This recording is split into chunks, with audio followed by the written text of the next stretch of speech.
Shalom,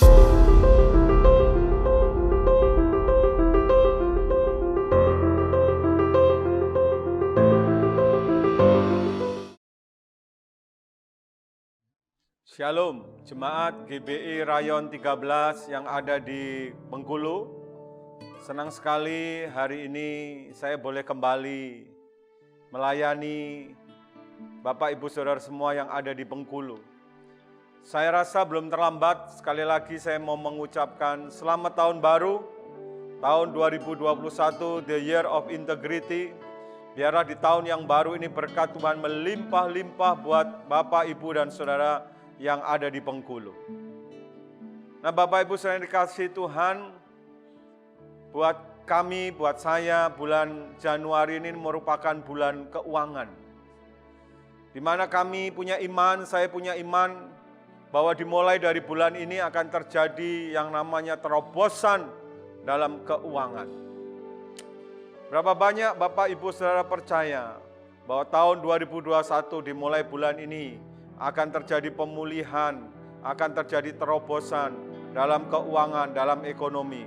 Mari yang percaya katakan, amin. Ku tak membawa apapun juga saat ku datang ke dunia.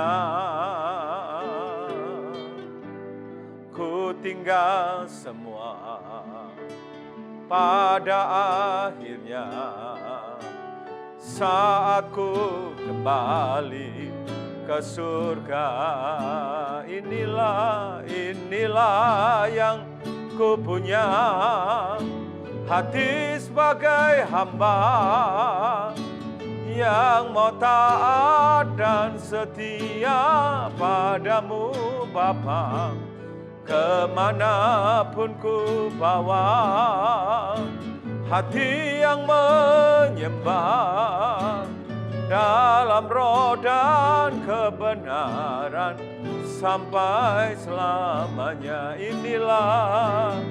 Inilah yang ku punya, hati sebagai hamba yang mau taat dan setia padamu Bapa. Kemanapun ku bawa, hati yang menyembah dalam roh dan kebenaran sampai selamanya. Nah, mari kita buka apa yang jadi pesan Tuhan yang Tuhan taruh di hati saya untuk saya sampaikan buat jemaat yang ada di Bengkulu. Mari buka Kisah Para Rasul 10, ayat 1 sampai dengan ayat yang keempat. Kisah Para Rasul 10, ayat 1 sampai 4. Di Kaisarea, ya, Bapak Ibu boleh memperhatikan di layar Bapak Ibu, di Kaisarea ada seorang yang bernama Cornelius, seorang perwira pasukan yang disebut pasukan Italia. Ia saleh, ia serta seisi rumahnya takut akan Allah, dan ia memberi banyak sedekah kepada umat Yahudi dan senantiasa berdoa kepada Allah.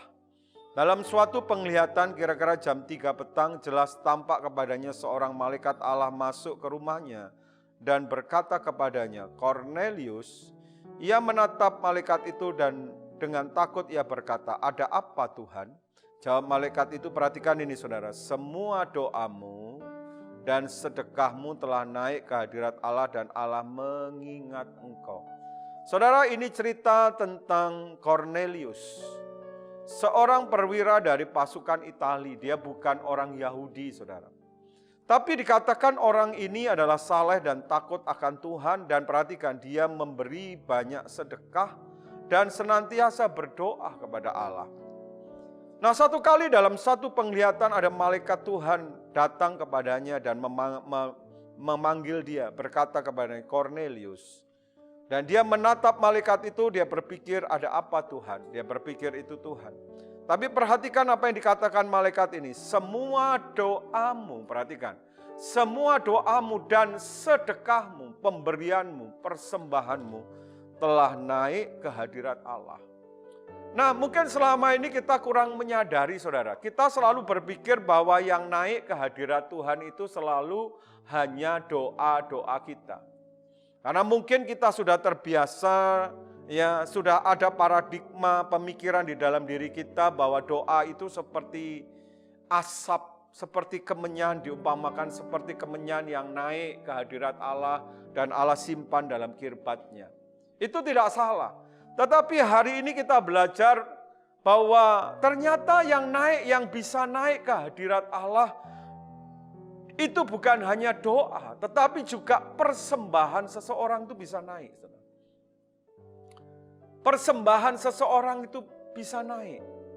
Bahkan dikatakan Allah itu mengingat orang itu. Bahkan dalam bahasa Inggris ditulis dengan kata for a memorial before God. Itu menjadi memorial.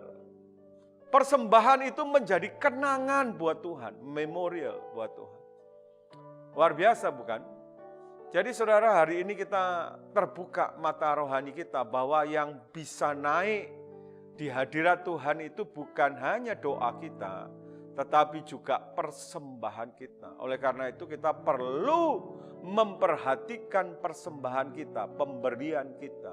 Cornelius, Tuhan sendiri berkata lewat malaikatnya, doamu dan persembahanmu telah naik ke hadirat Allah dan engkau diingat oleh Allah. Nah saudara, mungkin selama ini saudara berkata, saudara bergumul, saya ini sudah banyak berdoa Pak. Sudah habis kata-kata untuk saya ungkapkan kepada Tuhan. Air mata saya juga sudah habis. Kenapa doa saya belum dijawab-jawab sampai hari ini? Nah, saya belajar dari kisah Cornelius ini. Maaf saudara, mungkin ada yang kurang. Mungkin saudara bertanya, yang kurang apa Pak? Dengar ya, yang kurang itu adalah campurannya. Apa maksudnya campurannya? Maksudnya begini, yang kurang itu persembahannya. Mungkin kurang persembahannya. Doanya sih sudah banyak. Jadi yang kurang apa? Yang kurang campurannya. Apa itu? Persembahan kita yang kurang. Yang mengerti ini katakan amin. Yang setuju katakan amin. Nah saudara, seringkali kita ini hidup itu maunya serba enak, serba instan. Tidak mau bayar harganya. Kalau bisa dapat segala sesuatu itu tanpa pengorbanan. Kalau bisa dapat segala sesuatu itu dengan gratis. Tapi hari ini kita belajar ya, bahwa Cornelius itu diingat oleh Tuhan karena apa? Karena bukan hanya doanya saja yang naik, tetapi juga karena persembahan yang naik. Jadi kalau saudara mau diingat Tuhan, jangan cuma banyak berdoa. Hari ini pesan Tuhan, saudara juga harus banyak memberi. Yang mau memberi katakan amin. Inilah yang ku punya, hati sebagai hamba yang mau taat dan setia padamu Bapa. Kemanapun ku bawa, hati yang menyembah dalam roh dan kebenaran sampai selamanya.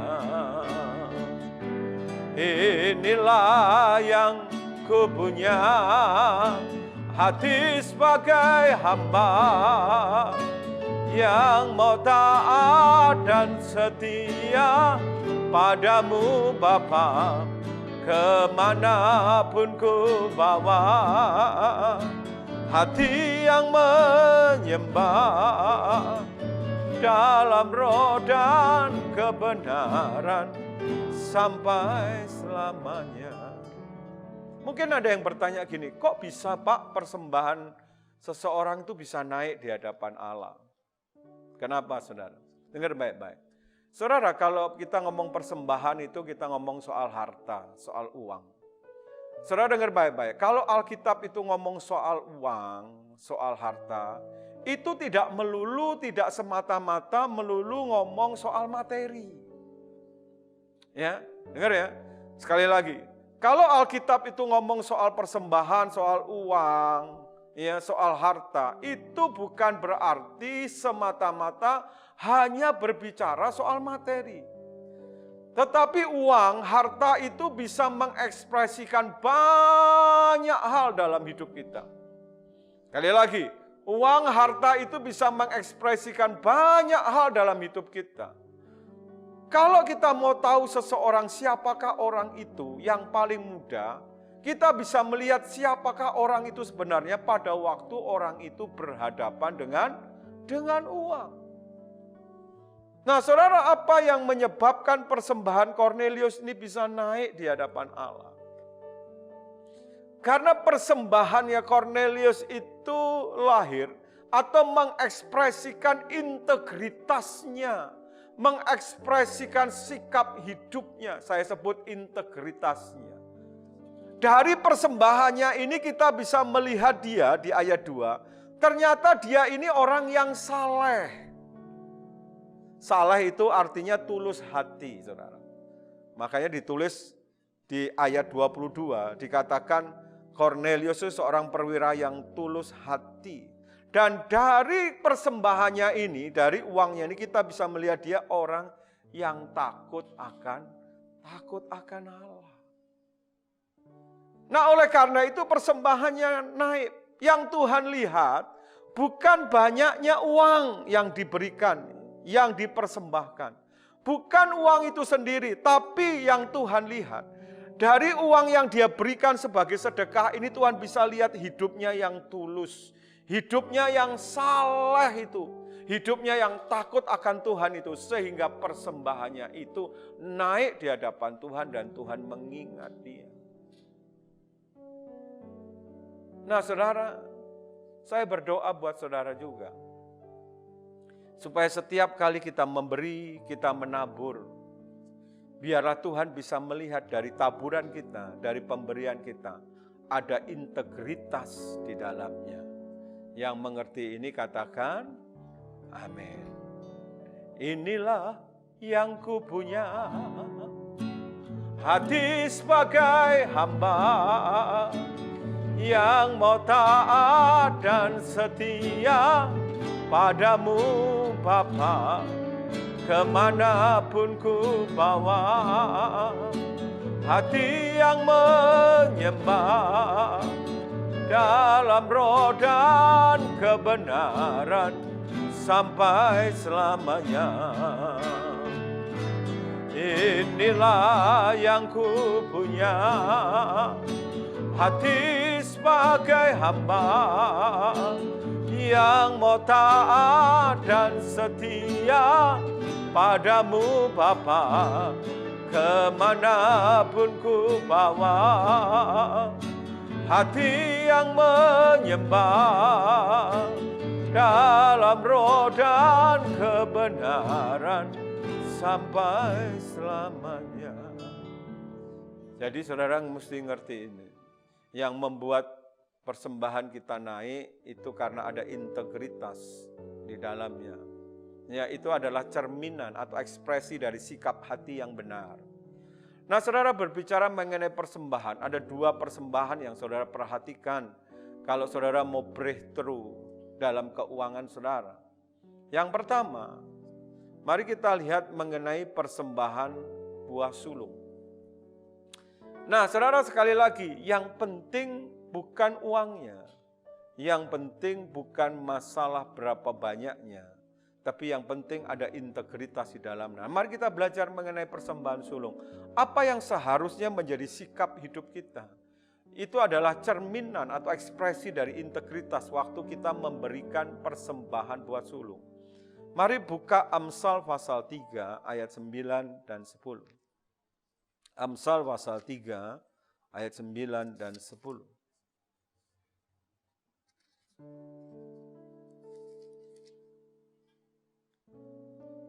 Perhatikan baik-baik.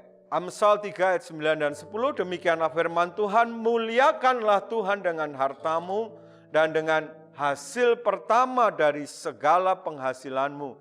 Maka lumbung-lumbungmu akan diisi penuh sampai melimpah-limpah dan bejana pemerahanmu akan meluap dengan air buah anggurnya.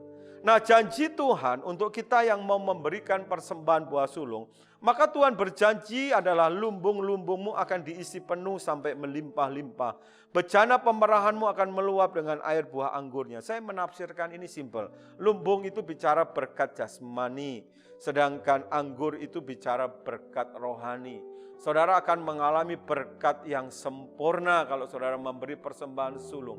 Di mana letak pesannya atau stressingnya? Di mana letak integritinya? Atau sikap hidup yang benar yang mencerminkan integritas kita waktu kita memberi persembahan buah sulung. Saya melihat di awal kata itu ada kata muliakanlah Tuhan. Nah, saudara, dalam bahasa Inggrisnya itu lebih tepat dikatakan honor the Lord. Apa itu honor? Hormatilah Tuhan. Jadi saudara, waktu memberi buah sulung, ini yang penting saudara. Waktu saudara memberi, adakah sikap ini integritas? Adakah sikap menghormati Tuhan? Waktu saudara memberi persembahan sulung. Sikap hormat itulah yang dilihat oleh Tuhan. Dan itulah yang akan mendatangkan terobosan dalam kehidupan kita. Jangan cuma asal memberi. Jangan cuma asal ikut-ikutan. Jangan karena emosi saudara memberi. Tapi betul-betul ada sikap hormat. Apa sih artinya sikap hormat? Sikap hormat itu saya menerjemahkan simpel. Itu adalah satu pengakuan bahwa Tuhan itu adalah Tuhan yang berdaulat penuh atas hidup kita. Kita mengakui bahwa hidup kita itu penuh ada dalam kedaulatan Tuhan. Saudara, yang namanya kedaulatan, dialah yang menentukan hidup kita. Sejarah daripada persembahan buah sulung itu adalah sejarahnya adalah di mana orang Israel itu dipimpin keluar dari tanah Mesir, ya keluar dari tanah Mesir menuju tanah Kanaan. Dan cara Tuhan membawa keluar pada waktu tengah malam itu adalah dengan membunuh semua anak sulung. Dan saudara lihat waktu terjadi pembunuhan anak sulung, maka anak-anak orang Ibrani dilindungi, diluputkan dari kematian. Kenapa? Karena Tuhan yang berdaulat penuh atas kehidupan mereka. Saudara, kalau saudara percaya itu, bahwa hidupmu Tuhan yang menentukan, kau yakin bahwa Dia yang berdaulat penuh atas hidupmu, semestinya lah timbul sikap hormat, dan engkau bawa persembahan buah sulung itu kepada Tuhan. Kalau engkau lakukan itu dengan sikap yang menghormati Tuhan, saya percaya seperti janjinya di ayat 10, engkau akan terima berkat secara sempurna. Yang mengerti ini katakan amin. Ku tak membawa apapun juga saat ku datang ke dunia.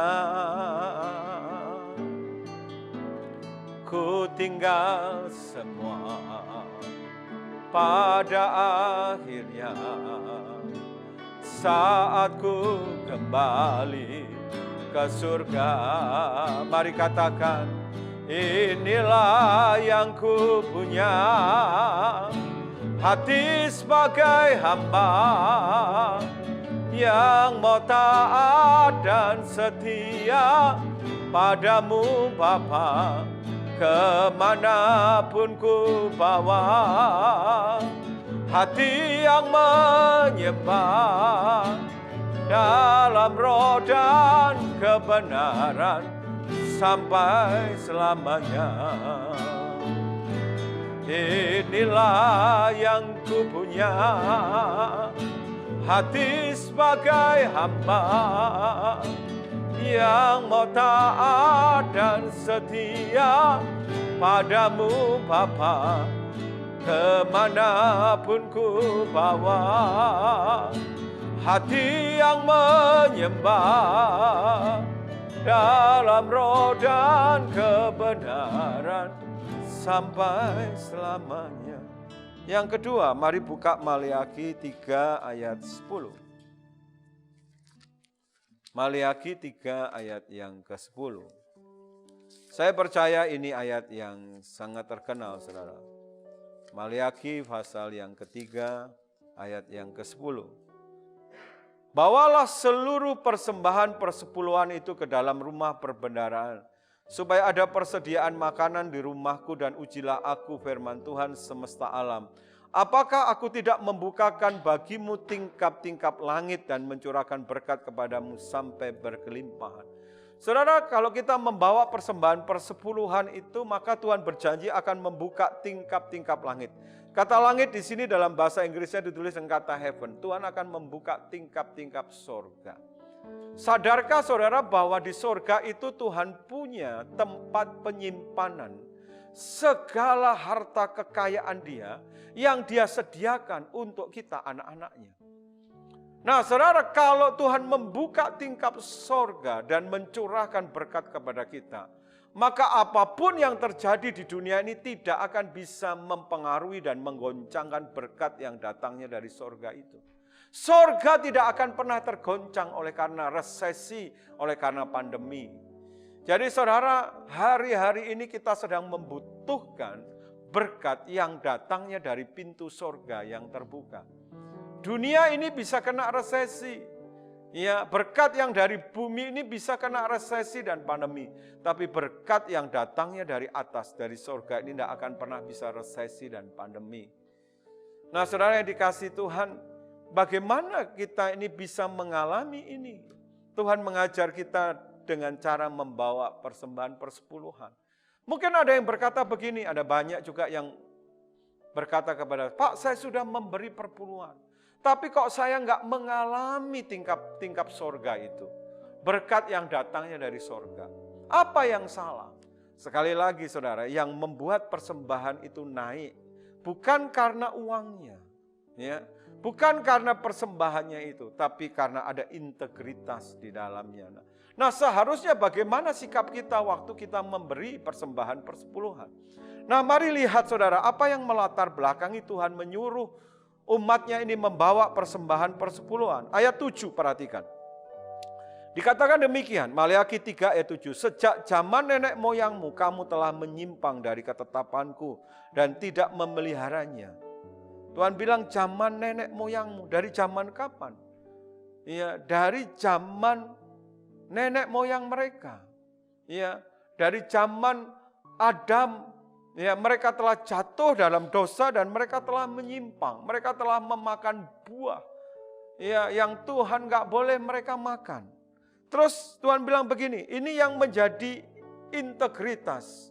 Ya harus menjadi ekspresi, yaitu kata kembalilah kepadaku. Bagaimana kami harus kembali? Mereka tanya. Lalu Tuhan bilang ayat 8 mengenai persembahan perpuluhan dan persembahan khusus. Jadi persembahan perpuluhan ini backgroundnya, latar belakangnya adalah Tuhan mengajak kembali umatnya kepadanya. Nah kata kembali itu artinya maknanya adalah pemulihan hubungan. Saudara bicara pemulihan hubungan itu maknanya adalah love, cinta. Kasih. Orang baru bisa pulih hubungannya kalau muncul yang namanya love. Kalau muncul yang namanya kasih di dalam diri orang itu.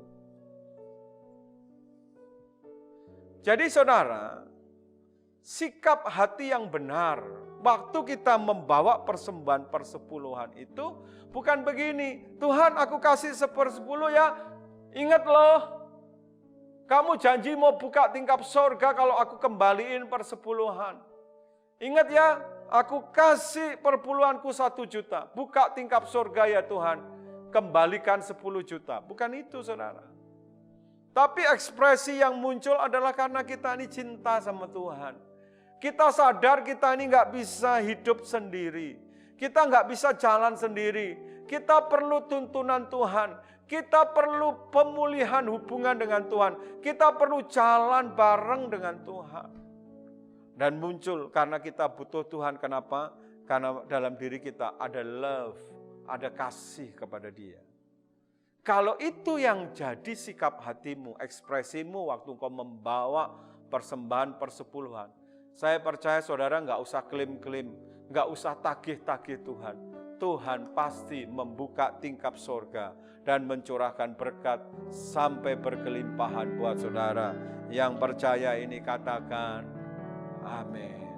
Inilah yang ku punya, hati sebagai hamba yang mau taat dan setia padamu Bapa, kemanapun ku bawa. Hati yang menyembah dalam roh dan kebenaran sampai selamanya. Inilah yang ku punya, hati sebagai hamba yang mau taat dan setia padamu Bapa, kemanapun ku bawa. Hati yang menyembah dalam roh dan kebenaran sampai selamanya. Nah saudara, saya akan tutup dengan sebuah cerita. Saya percaya saudara pernah mendengar cerita Naaman disembuhkan. Tapi yang saya mau cerita bukan kisah Naamannya. Nah saudara, pada waktu Naaman mengalami kesembuhan, ya, dia datang ke bangsa Yahudi, ke Israel. Dia adalah panglima Aram. Atas nasihat saran daripada budaknya perempuan yang orang Ibrani, maka Naaman disuruh pergi kepada Elisa yang ada di Israel. Dan pada waktu Naaman ketemu dengan Elisa, Naaman berharap dia akan didoakan dan ditumpangin tangan. Tetapi apa yang Elisa perintahkan, Naaman diperintahkan untuk menceburkan diri ke sungai Yordan 7 kali. Awalnya Naaman marah, tetapi atas saran daripada pegawai-pegawainya, maka Naaman melakukan itu. Dan apa yang terjadi begitu Naaman menceburkan diri 7 kali ke sungai Yordan, maka Naaman mengalami kesembuhan dari kustanya. Nah, sebagai ungkapan terima kasih, maka Naaman datang ke Elisa dan ingin memberikan persembahan. Ada banyak emas, perak, harta benda, saudara. Tetapi Elisa nggak mau menerima. Karena Elisa merasa bukan dia yang menyembuhkan, tapi Tuhan yang menyembuhkan. Tapi perhatikan saudara, Elisa punya bujang. Bujang itu adalah hamba, namanya Gehazi. Nah saudara perhatikan Gehazi ini. Gehazi ini adalah calon nabi. Kenapa saya bilang calon nabi? Biasanya kalau seorang nabi mempersiapkan penggantinya, maka dia akan ambil seseorang untuk jadi hambanya. Ingat kisah Elia dan Elisa. Sebelum Elisa jadi nabi, maka dia jadi hamba daripada Elisa. Nah Gehazi ini jadi hambanya Elisa. Dan saya percaya dia dipersiapkan calon untuk menjadi calon nabi menggantikan Elisa. Begitu dia mendengar, dia melihat Elisa menolak persembahan kasih yang diberikan Naaman, lalu dia mulai berpikir. Coba ya saudara, dia mulai berpikir, hambaku ini terlalu sungkan untuk menerimanya. Aku akan berusaha, aku akan ambil itu persembahan. Aku akan kejar Naaman untuk ambil persembahan itu. Saudara lihat ya, tadi saya katakan, kalau Alkitab ngomong soal uang itu bukan hanya soal materi melulu. Ya, bukan hanya soal materi melulu. Kita bisa melihat siapakah orang itu sebenarnya waktu berhadapan dengan uang. Kita bisa lihat di sini Gehazi, saudara. Ya, calon nabi, tapi ternyata begitu berhadapan dengan uang, pikirannya menjadi begitu jahat. Elisa nggak pernah merasa sungkan, dia benar-benar tulus menolak persembahan itu. Tapi bisa-bisanya ini saudara, Gehazi begitu berhadapan dengan uang, dia bisa berkata dalam pikirannya, hambaku ini terlalu sungkan. Lalu diam-diam dia pergi mengejar Naaman. Dan sampailah dia bisa menyusul Naaman. Lalu Naaman menengok dan melihat, Ada apa Gehazi? Naaman kaget. Ada apa Gehazi? Lalu Gehazi berkata, ada 2 orang muda dari pegunungan Efraim, dari rombongan Nabi datang ke rumah. Dan mereka memerlukan ini.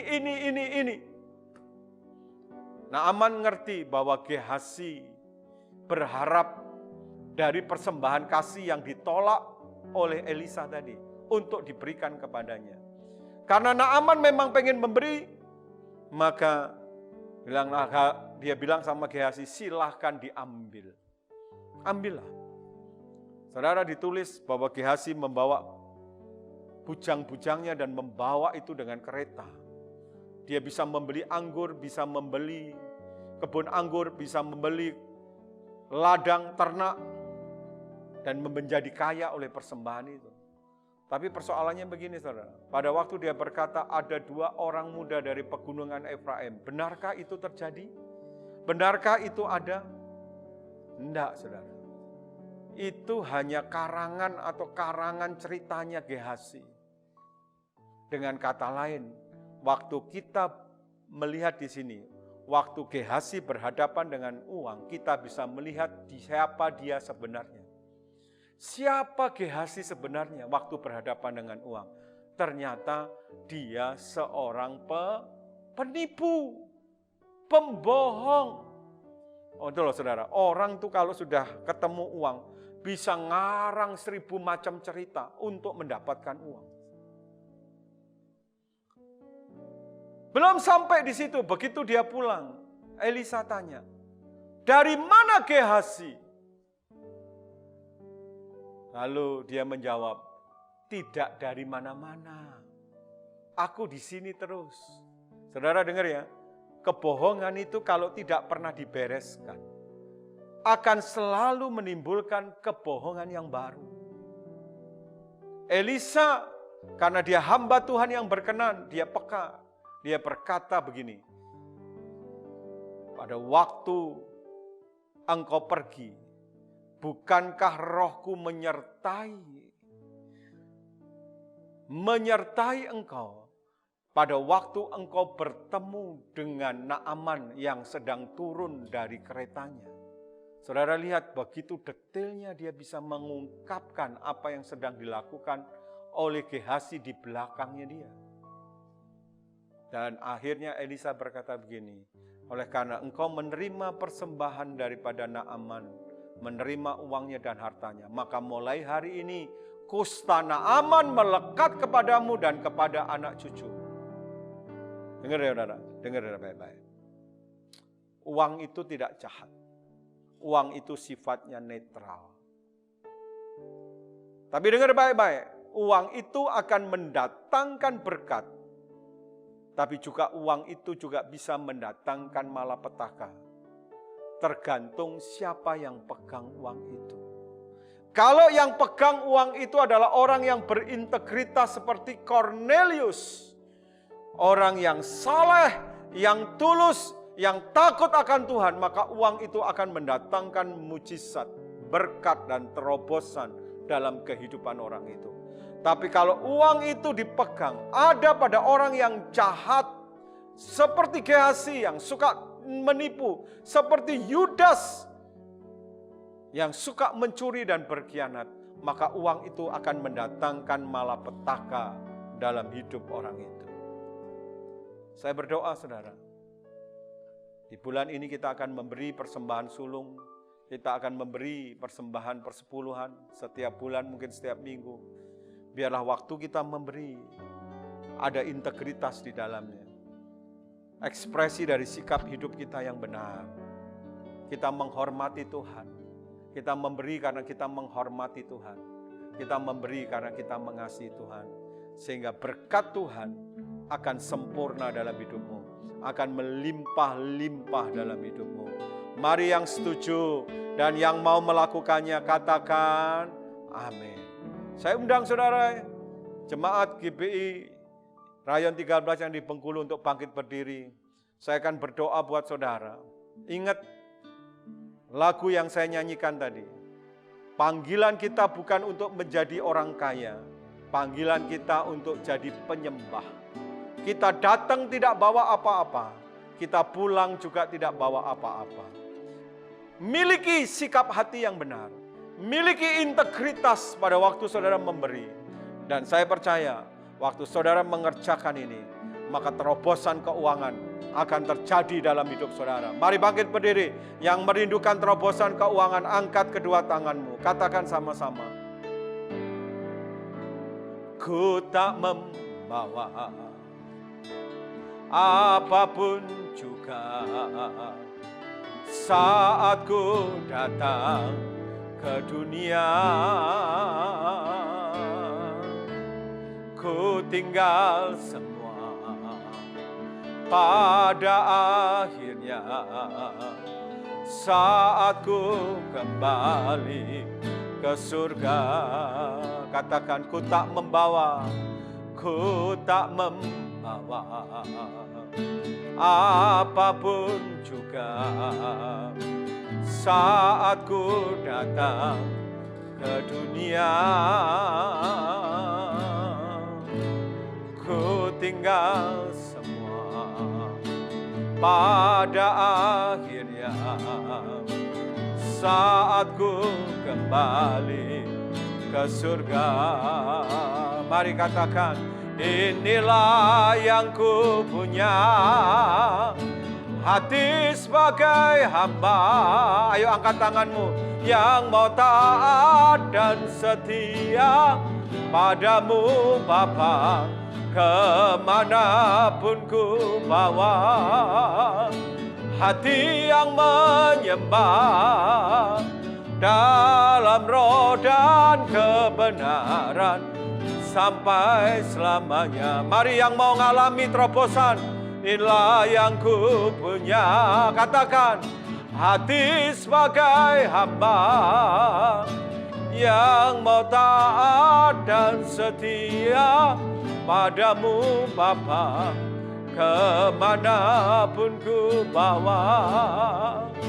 Hati yang menyembah dalam roh dan kebenaran sampai selamanya.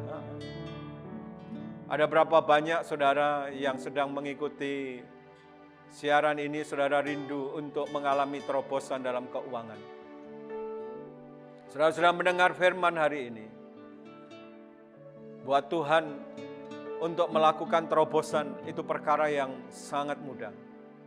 Yang Tuhan lihat bukan berapa banyaknya, bukan uangmu, tapi yang Tuhan lihat integritas dalam hidupmu. Waktu engkau memberi, adakah engkau menghormati Tuhan? Adakah engkau memberi karena engkau mencintai Tuhan? Orang kalau memberi karena dia menghormati Tuhan, karena dia mencintai Tuhan, dia pasti memberi yang terbaik. Kalau saudara mau berkata, Tuhan, aku mau memberi karena aku mengasihi Tuhan, karena aku mau menghormati Tuhan. Mari angkat kedua tanganmu. Saya mau berdoa buat saudara, biar ada terobosan hari ini, ada mujizat terjadi, ada pemulihan terjadi, ada kesembuhan terjadi. Bukan hanya secara jasmani, tapi juga secara ekonomi. Mari angkat kedua tanganmu, mulai berdoa, terima dalam nama Yesus, terima. Dalam nama Yesus, terima kesembuhan, terima terobosan dalam keuangan. Dalam nama Yesus, terima. Oh ralabata karala bala. Lihat tangan-tangan yang terangkat Tuhan. Anak-anakmu hari ini mengambil keputusan, komitmen untuk taat, memberi persembahan buah sulung, memberi perpuluhan dengan integritas sikap hati yang benar. Mari Tuhan, mereka yang mengangkat tangannya, mereka yang punya komitmen untuk taat, Tuhan hari ini hamba berdoa, terobosan terjadi, pemulihan terjadi, kesembuhan terjadi, dalam nama Yesus, terima.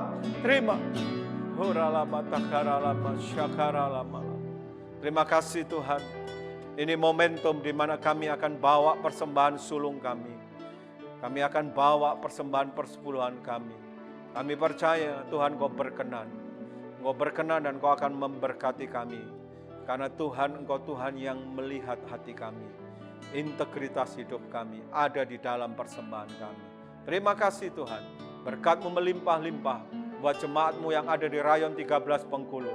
Berkati mulai dari gembala sidang bersama dengan seluruh keluarganya, seluruh pengerja, seluruh jemaat yang digembalakan. Tuhan berkati berlimpah-limpah. Terima kasih Tuhan, dalam nama Tuhan Yesus.